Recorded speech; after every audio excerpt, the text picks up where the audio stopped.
तर तिने काय गायलं माहितीये, बापू सेहत के लिए तू तो हानिकारक है.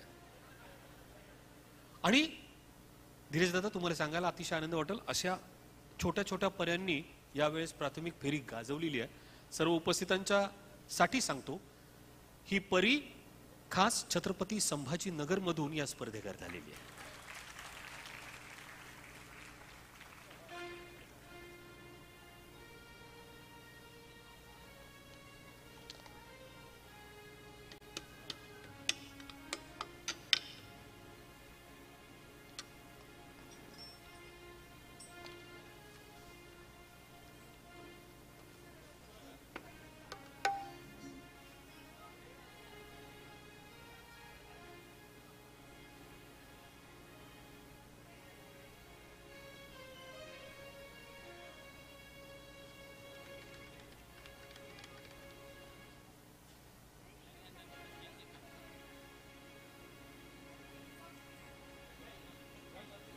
जाईल ना, छान गा गा, बिंदास गा, काही नाही होत. चल ये.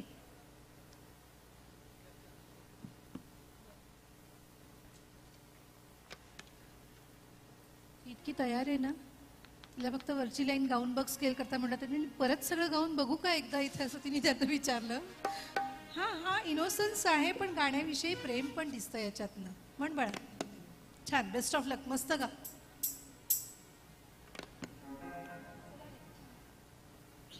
हेलो हॅलो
हॅलो हॅलो, एक मिनिट, एक स्केल वर घेऊन तू परत एकदा गाणं म्हण.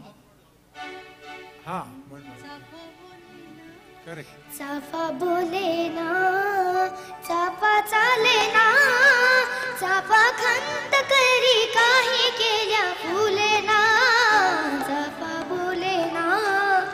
ब्राईट स्केल गाण्याची किती महत्वाची असते, त्यांनी गाणं कसं ब्राईट वाटतं. हिने तर सुंदर गायलंच, पण एक स्केल बदलण्याने सुद्धा तिचं गाणं कसं अजून ब्राईट होऊ शकतं. हे मुद्दाहून हा मंच जो आहे, हे गाणं शिकण्याचा मंच आहे. आणि इतके वर्ष ज्या स्पर्धा भरवल्या जात आहेत, त्या विकास व्हावा, आपल्या सांगीतिक कलेचा विकास व्हावा ह्याकरता भरवले जातात. तर अशा मुलांकडनं खूप अपेक्षा आहेत आणि हिने खूप सुंदर गायलं. हिच्याकरता टाळ्या वाजवायत खूप. तिच्या पालकांकरता थँक्यू म्हणायला पाहिजे, कारण त्यांनी ही गाणी निवडून तिला दिलेली आहेत गायला. आजकाल लहान मुलांना वाटेल ती गाणी गायला लावतात पालक लोक, कारण